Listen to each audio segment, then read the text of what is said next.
Pois bem, bom dia a todos. É com grande satisfação que damos início a mais um painel tributário preparado pela equipe técnica da CCA Bernardon. Eu me chamo Reginaldo da Silva dos Santos e vou falar da legislação federal. Na sequência, o colega Luiz Antônio irá falar da legislação estadual e, por último, o colega André irá falar da legislação previdenciária.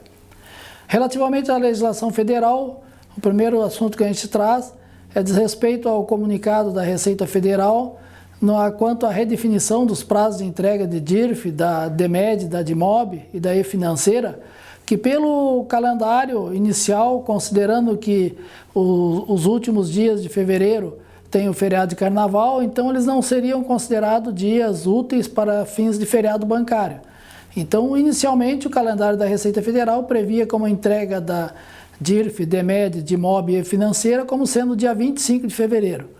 Agora a Receita Federal entendeu por bem redefinir esse prazo e estendeu então até o dia 28 de fevereiro, mas exclusivamente para DMED, DIMOB, DIRF e E-Financeira. Isto porque essas declarações, a entrega delas é uma obrigação acessória e elas por si só não geram obrigações de tributos a serem recolhidos. Com relação aos tributos que vencem no último dia de fevereiro, o último dia útil, esses continuam dia 25 de fevereiro. Então, em decorrência do feriado bancário, não vai ter expediente na segunda e terça de carnaval. Então, o recolhimento dos tributos do mês de fevereiro, aqueles que vencem no último dia de fevereiro, continua, o prazo é 25 de fevereiro. Dando sequência ainda com relação às obrigações fiscais, acessórias, especiais de periodicidade anual e semestral, na semana passada nós já falamos sobre essas declarações e comentamos sobre as DIMOB, né? Então, quem está obrigado à entrega da DIMOB. Agora, hoje nós vamos falar sobre mais duas declarações que entrega no mês de fevereiro, que são especiais. Uma delas é a DMED, que é a Declaração de Serviços Médicos e da Saúde. E então, quem é que está obrigado a entregar a DMED relativo aos fatos que ocorreram durante o ano de 2021? Então, a DMED são obrigadas a entregar as pessoas jurídicas ou equiparadas nos termos da legislação do imposto de renda, prestadoras de serviços de saúde, né? As operadoras dos planos privados de assistência à saúde autorizadas pela ANS e as demais entidades que mantenham programas de assistência à saúde ou operem contratos de prestação continuada de serviço ou cobertura de custos assistenciais com a finalidade de garantir assistência à saúde, tanto na área de assistência médica, hospitalar, odontológica, né, que estejam subordinadas ou não pela ANS.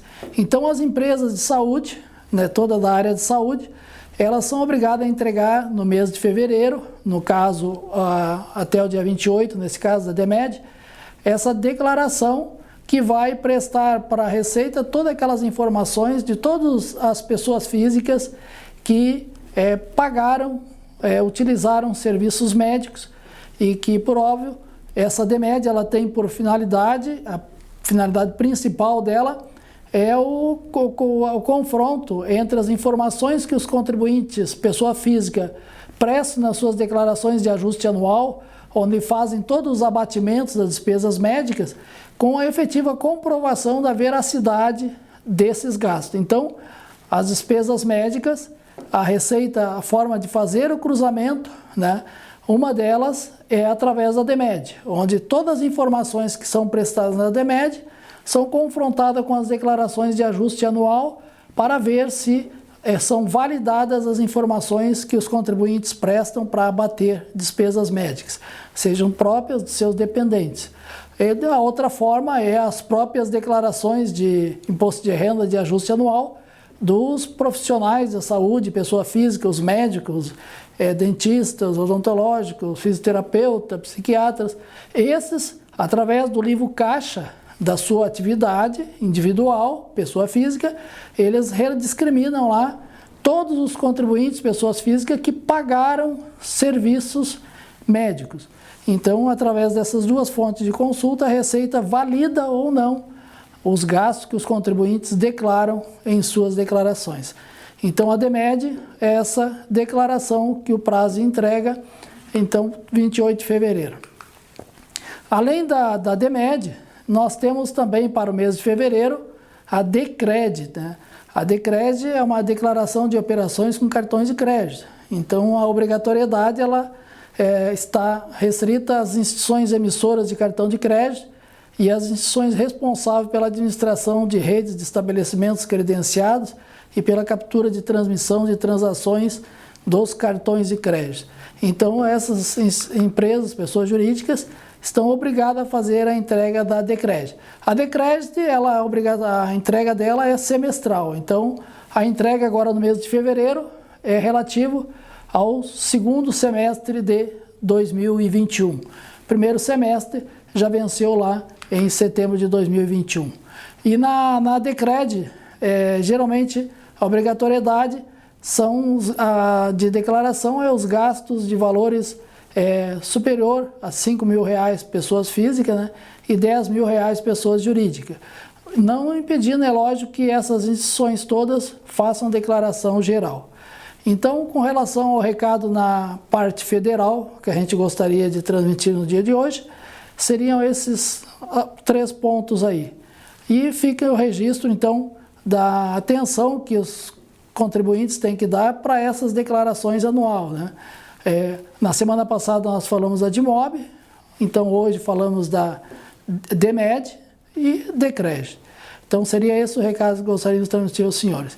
Desejamos a todos aí um ótimo dia e uma ótima semana e nos encontramos no próximo painel tributário da semana que vem. Um abraço a todos.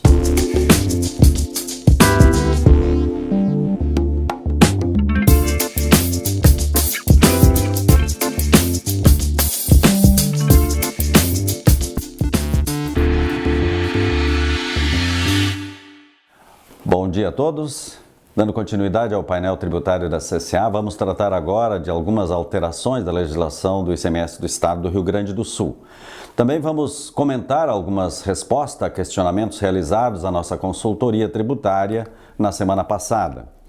O primeiro decreto, né, que alterou a legislação do ICMS, ele refere-se ao Fundopem, mediante implementação de nova modalidade de utilização do crédito presumido do Fundopem por empresas de pequeno e médio porte, mediante crédito presumido em lugar de financiamento com limite de abatimento de até 95%, sendo realizado investimentos em equipamentos, né?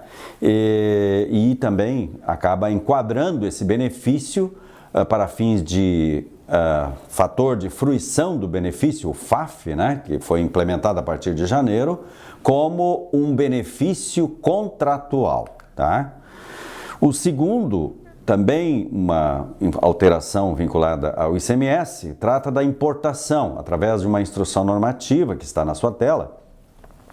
Ela estabelece com efeito retroativo a 1º de janeiro de 2022 a forma de rateio do valor de componentes integrantes da base de cálculo do ICMS quando da impossibilidade de individualizar por item nas operações de importação de bens ou mercadorias do exterior realizadas por meio de declaração única de importação, e deve-se utilizar os critérios seguintes de rateio. Primeiro, peso líquido do bem ou mercadoria indicado em cada item, no caso de adicional do frete para a renovação da marinha mercante. E segundo, o valor aduaneiro do bem ou mercadoria indicado em cada item da operação de importação em relação à taxa de utilização do Siscomex nos demais casos.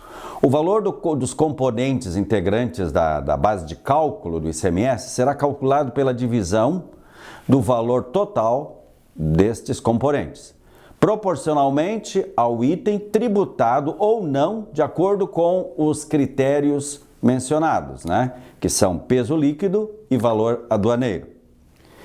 O próximo trata-se ainda de orientação normativa, agora vinculada a microcervejarias.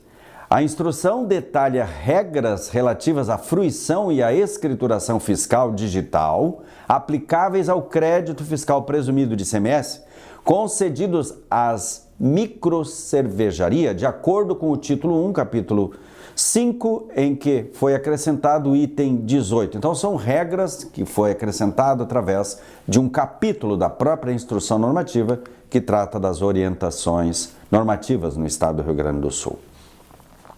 A próxima instrução, então, trata da exclusão, ou baixa de ofício da análise de emissão de certidão de situação fiscal. Essa certidão constitui-se um meio de prova da existência ou não, em nome do titular da certidão, de débitos lançados ou inscritos em dívida ativa e que o contribuinte está ou não omisso quanto à entrega da GIA ou arquivos da escrituração fiscal digital. E a próxima instrução também trata de biodiesel B100, estabelecendo procedimentos para a utilização do tratamento tributário diferenciado, que é aplicável agora a partir de 2022, às operações com biodiesel B100 realizadas com o diferimento ou suspensão do pagamento do imposto, conforme estabelece o regulamento do ICMS.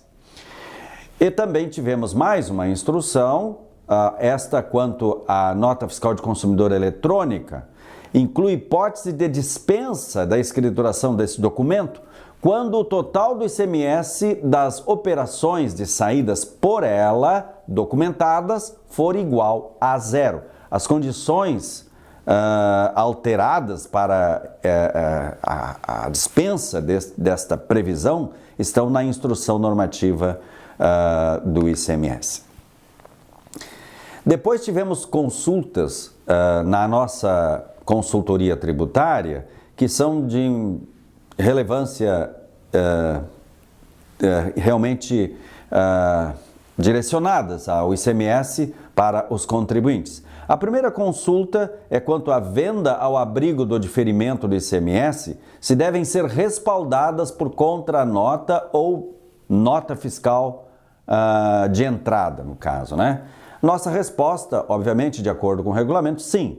A compra e venda ao abrigo do diferimento condiciona-se à prova do efetivo destino das mercadorias, consistindo essa prova na nota fiscal de entrada, ou contranota, como é conhecida no meio rural, fornecida, obviamente, pelo destinatário da mercadoria. No entanto, desde 1º de abril de 2021, em substituição à emissão da nota fiscal relativa à entrada, que é essa contranota, o destinatário poderá realizar registro de evento, onde seja, digamos assim, apresentada a confirmação da operação.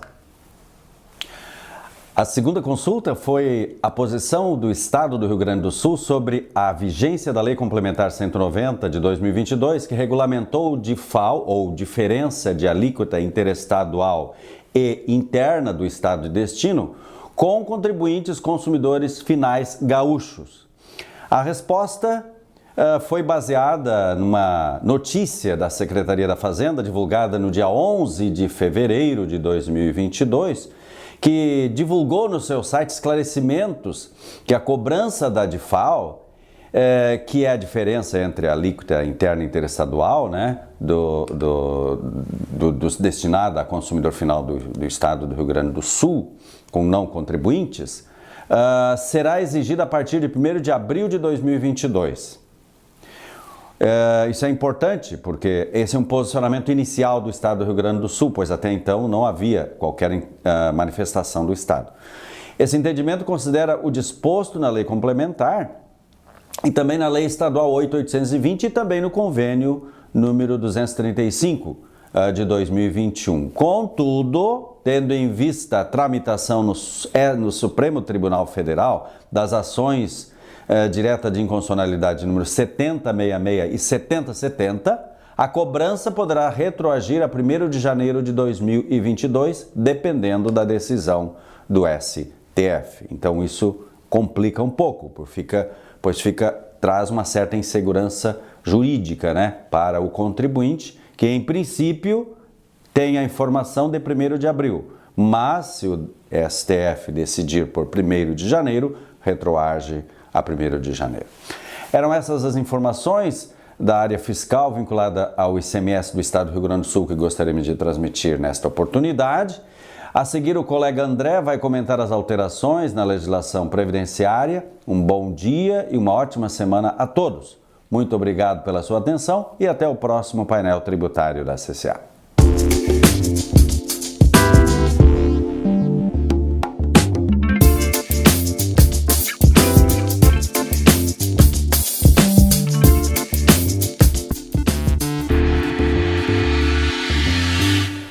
Bom dia a todos. Por muitos anos, sempre no mês de fevereiro, apresentamos um curso específico onde tratávamos da DIRF e da RAIS. Como vocês sabem, desde o início dessa pandemia, nossos cursos passaram de presenciais para virtuais. Nesse ano, conversaremos com vocês sobre esses temas aqui, durante o nosso painel tributário. Assim, nessa semana e na próxima, dedicaremos os minutos iniciais desse terceiro bloco dos nossos encontros para trazer-lhes as principais particularidades da DIRF e no mês de março trataremos da RAIS. Pois bem, qual o objetivo da declaração do imposto de renda retido na fonte? A DIRF é a declaração feita pela fonte pagadora com o objetivo de informar a Receita Federal do Brasil, dentre outros valores, os rendimentos pagos a pessoas físicas domiciliadas no país, o valor do imposto de renda retido na fonte e contribuições sociais retidos na fonte, dos rendimentos pagos ou creditados por seus beneficiários, o pagamento, o crédito, a entrega, o emprego ou a remessa a residentes ou domiciliados no exterior, os pagamentos a planos de saúde, o plano coletivo empresarial. Excepcionalmente, nesse ano, em razão do Carnaval, a Receita Federal antecipou o prazo de entrega da DIRF para o dia 25 de fevereiro. O prazo usual é sempre no último dia útil do mês de fevereiro, só que especificamente nesse ano, em razão do Carnaval, a Receita antecipou esse vencimento e essa informação foi feita através da agenda tributária da Receita Federal. Nos casos de extinção decorrente de liquidação, incorporação, fusão ou cisão total, ocorrida nesse ano de 2022, a pessoa jurídica extinta deverá apresentar a DIRF relativa ao ano calendário de 2022 até o último dia útil do mês subsequente ao da ocorrência do evento, exceto se o evento ocorrer no mês de janeiro de 2022, que já se passou, mas quando ocorre no mês de janeiro de 2022, essa DIRF de 2022 poderá ser apresentada até o último dia útil do mês de março do ano corrente, no nosso caso aqui o ano de 2022. E para o preenchimento da DIRF, a fonte pagadora deverá utilizar o programa gerador da DIRF, que é o PGD, que já está disponibilizado para download no site da Receita Federal. Também, quem tiver interesse em se aprofundar no assunto, já pode acessar o Perguntas e Respostas da DIRF 2022, que já está à disposição também no portal da Receita Federal. O PGD DIRF 2022 deverá ser utilizado para a apresentação das declarações relativas aos fatos geradores do ano de 2021 e das declarações relativas ao ano de 2022 nos seguintes casos de situações especiais. O primeiro caso é o caso da extinção de pessoa jurídica em decorrência de liquidação, incorporação, fusão ou cisão total. O segundo caso especial é quando a pessoa física sai definitivamente do país. E o terceiro caso é o caso do encerramento de espólio. E quem está obrigado a entregar a DIRF? Primeiramente, cabe registrar que a Receita Federal não alterou para esse ano de ano base 21, exercício 22, o limite mínimo anual do valor pago para efeito de inclusão dos rendimentos na DIRF. Esse limite permaneceu sendo de R$ 559,70. Agora, vamos relacionar então as pessoas obrigadas à entrega da DIRF. As pessoas físicas e as jurídicas que pagarem ou acreditarem rendimentos em relação aos quais tenha havido retenção de imposto de renda na fonte, ainda que em um único mês do ano calendário, há que se referir à declaração, por si ou como representantes de terceiros.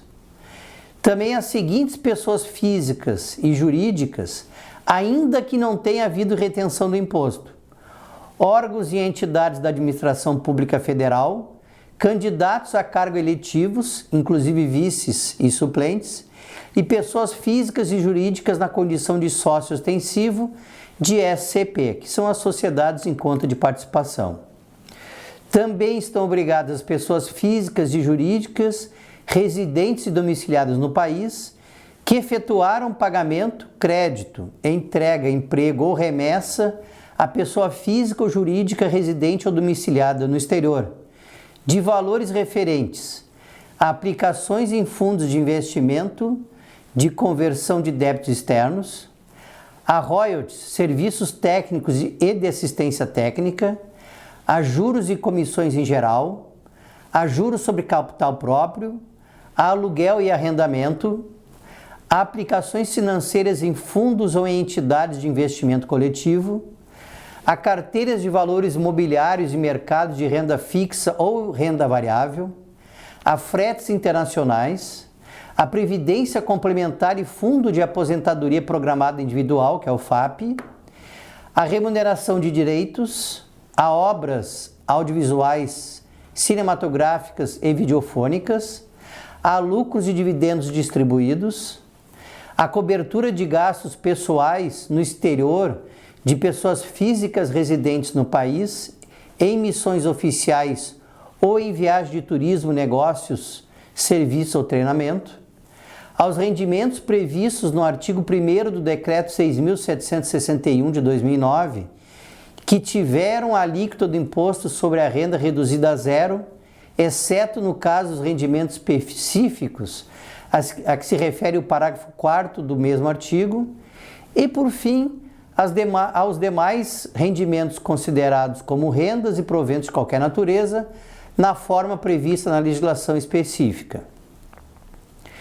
Também estão obrigadas à apresentação da DIRF as pessoas jurídicas que tenham efetuado retenção, ainda que em um único mês do ano calendário a que se referir a declaração, da contribuição social sobre o lucro, da COFINS e da contribuição para o PIS/PASEP, incidentes sobre pagamentos efetuados a outras pessoas jurídicas. Quanto ao preenchimento da DIRF, o declarante deverá informar na DIRF os seguintes rendimentos tributáveis e, se for o caso, os respectivos impostos de renda ou contribuições retidos na fonte, especificados nas tabelas de código de receitas constantes no anexo 1 da Instrução Normativa 1990, inclusive no caso de isenção e de alíquota zero. Então, quais são esses rendimentos? Rendimentos pagos ou creditados no país e pagos, creditados, entregues, empregados ou remetidos a residentes ou domiciliados no exterior em seu próprio nome ou na qualidade de representante de terceiros. As pessoas obrigadas a apresentar a DIRF deverão informar todos os beneficiários de rendimentos que tenham sido objeto de retenção na fonte do imposto de renda ou de contribuições, ainda que em um único mês calendário. Também dos rendimentos do trabalho assalariado, nos casos em que o valor pago durante o ano calendário, o total pago, for igual ou superior a R$ 28.559,70, que é o limite que permaneceu o mesmo para esse ano de 2021, exercício 2022. Também rendimentos do trabalho sem vínculo empregatício, são os diretores, os autônomos, rendimentos de aluguéis e de royalties, nos casos em que o valor total pago durante o ano calendário supere o valor de R$ 6.000, esse limite de R$6.000 já está congelado há muitos anos, né? Então, praticamente hoje, qualquer pagamento, né, anual a sócios e autônomos, aluguéis, vai superar esse valor de R$6.000. Então, tem que ficar muito atento em relação a esses pagamentos, porque normalmente eles não estão lançados na folha de salários. E ainda que esses pagamentos não tenham sido objeto de retenção do imposto de renda na fonte. Então, se eu tenho, por exemplo, um autônomo em que eu pague lá R$1.000 por mês, né, todos os meses, ao ano vai ter um total de R$12.000, nenhuma competência teve imposto de renda retido na fonte, e mesmo assim eu tenho que informar esses rendimentos que eu paguei a esse autônomo na minha DIRF. Também informações que eu devo lançar referente à previdência complementar e de plano de seguro de vida, com cláusula de cobertura por sobrevivência, vida gerador de benefício, que é o VGBL, pagos durante o ano calendário, ainda que não tenham sido objeto de retenção na fonte, né, de imposto de renda retido na fonte, rendimentos auferidos por residentes ou domiciliados no exterior, inclusive nos casos de isenção e de alíquota zero, desde que igual ou superior ao nosso teto, aquele de R$ 28.559,70, rendimentos de pensão pagos com isenção no imposto de renda na fonte, caso o beneficiário seja portador de fibrose cística, tuberculose ativa, alienação mental, esclerose múltipla, cardiopatia grave, Parkinson e qualquer outra doença elencada pela Receita Federal que isentam a respectiva pensão da incidência do imposto de renda na fonte. Também rendimentos de aposentadoria ou reforma, pagos com isenção de imposto de renda na fonte, desde que motivada por acidente em serviço ou caso o beneficiário seja portador de ao menos uma das doenças referidas anteriormente. Também rendimentos de dividendos e lucros e de valores pagos a titular ou sócio de microempresa ou empresa de pequeno porte, caso o valor total anual pago seja igual ou superior aos R$ 28.559,70. Também rendimentos de dividendos e lucros pagos ao sócio, ostensivo ou participante, pessoa física ou jurídica, de sociedade por conta de participação a SCP. Rendimentos remetidos por pessoas físicas ou jurídicas residentes e domiciliadas no país para cobertura de gastos pessoais no exterior, de pessoas físicas residentes no país, emissões oficiais ou em viagens de turismo, negócios, serviços ou treinamento, desde que o valor total pago no ano seja igual ou superior ao limite nosso de R$ 28.559,70, que, como eu já informei, está congelado aí desde o ano passado. Também honorários advocatícios de sucumbência pagos ou creditados aos advogados da União e procuradores federais. Rendimentos pagos às entidades imunes ou isentas pelo fornecimento de bens e serviços e rendimentos pagos em cumprimento de decisões judiciais. Alguns destaques que eu gostaria de trazer para vocês, né, em relação à DIRF ainda, né, em relação aos beneficiários incluídos na DIRF, deverão ser informados a totalidade dos rendimentos pagos, inclusive aqueles que não tenham sido objeto de retenção.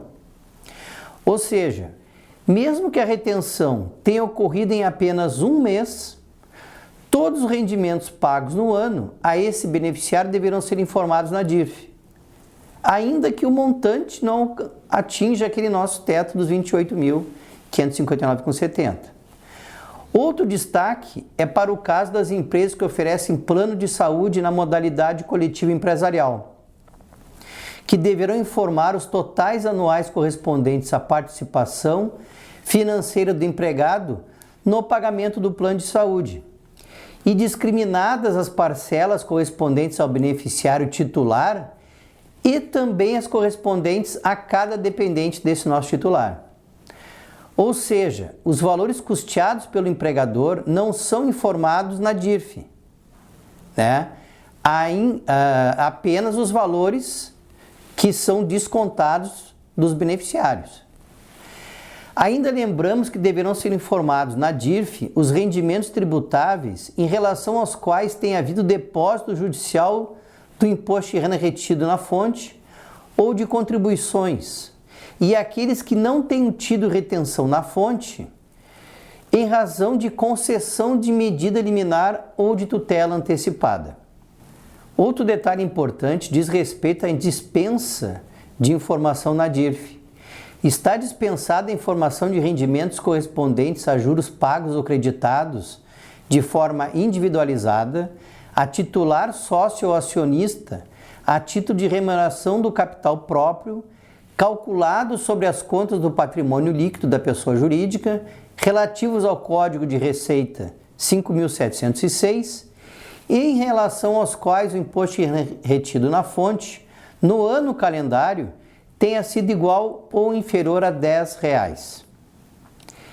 Encerrando essa primeira parte do tema DIRF, gostaríamos de enfatizar que os rendimentos pagos como ajuda compensatória mensal, aquela que foi criada em decorrência da redução proporcional da jornada de trabalho e salário e da suspensão temporária dos contratos de trabalho, de que trata o Programa Emergencial de Manutenção do Emprego e da Renda como medida aplicável durante o estado de calamidade pública em decorrência da pandemia, tem natureza indenizatória e, portanto, não integra a base de cálculo do imposto de renda. O valor dessa ajuda de custo criada pela Lei 14.020 deverá ser informado separadamente no campo Outros Especificar, da subficha Rendimentos Isentos, com especificação da rubrica no campo de descrição. Na hipótese de o beneficiário ter recebido mais de uma rubrica referente a rendimentos isentos, que devam ser informados nesse campo Outros Especificar, o declarante poderá informar cada uma detalhadamente na ficha Informações Complementares Comprovante de Rendimentos. Na próxima semana traremos mais detalhes para vocês sobre o preenchimento da DIRF. Agora, vamos iniciar a repassar com vocês as principais novidades da semana passada em relação à legislação previdenciária das empresas. Abrindo o tema, tivemos a republicação da portaria número 1411, trazendo regras complementares no que diz respeito à implantação do perfil profissiográfico previdenciário em meio eletrônico, que seria o PPP digital.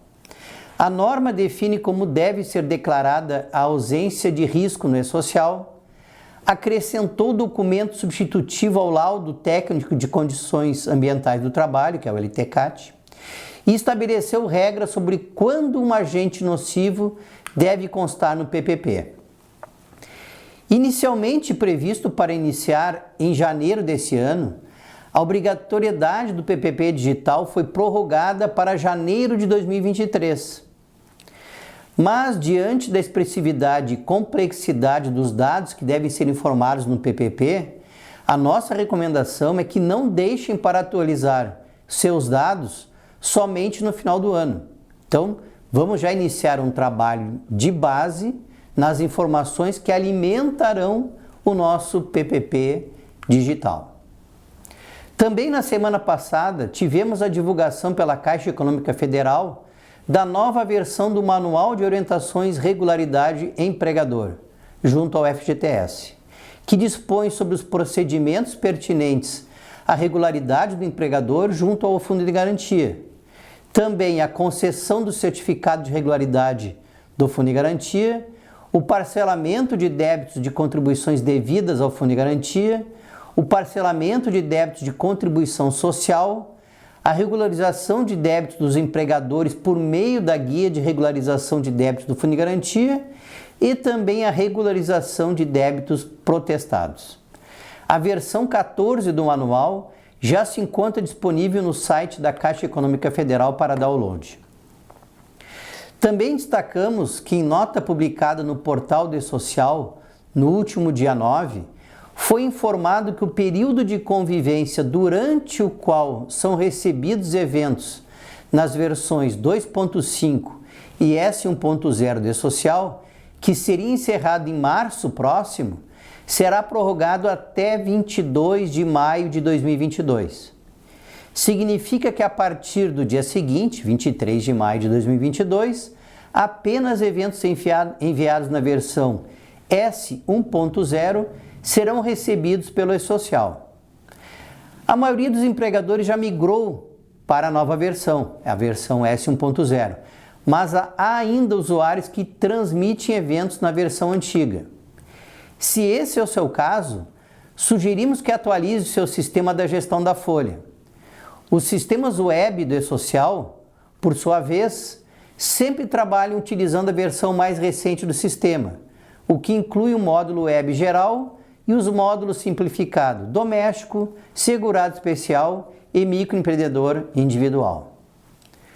Também no dia 9 de fevereiro foi noticiada no portal do E-Social a disponibilização da nova versão do Manual de Orientação do E-Social, consolidada até a nota orientativa número 10 de 2022. As orientações desse novo manual aplicam-se tão somente às informações prestadas de acordo com a versão S1.0 dos layouts do E-Social. Lembramos que quando as informações pertinentes à versão 2.5 do E-Social devem ser informadas as orientações da versão 2501 do MOS, que é o Manual de Orientação do E-Social. Então, essa nova atualização se refere única e exclusivamente à entrega de informações da versão S1.0 dos layouts do E-Social. E para fechar com chave de ouro o nosso encontro de hoje, temos uma ótima notícia a compartilhar com vocês. Por sinal, de tão importante o assunto foi noticiado no Jornal Nacional na semana passada. Então, quem assistiu vai lembrar dessa reportagem. No último dia 11 foi publicada a Emenda Constitucional número 115, que alterou a Constituição Federal para incluir a proteção de dados pessoais, inclusive nos meios digitais, entre os direitos e garantias fundamentais assegurados pelo artigo 5º da Constituição Federal. Isso significa que a proteção de dados pessoais foi elevada à condição de cláusula pétrea, constituindo-se em um direito dos cidadãos que não poderá ser extinto. Além disso, a emenda constitucional fixou a competência privativa da União para legislar, organizar e fiscalizar a proteção e o tratamento de dados pessoais. Com essa notícia tão importante para todos nós, encerramos o painel tributário dessa semana. Aproveito para convidá-los a acessar o nosso Insta e seguir a CCA Benadum para ficarem por dentro das alterações da legislação tributária.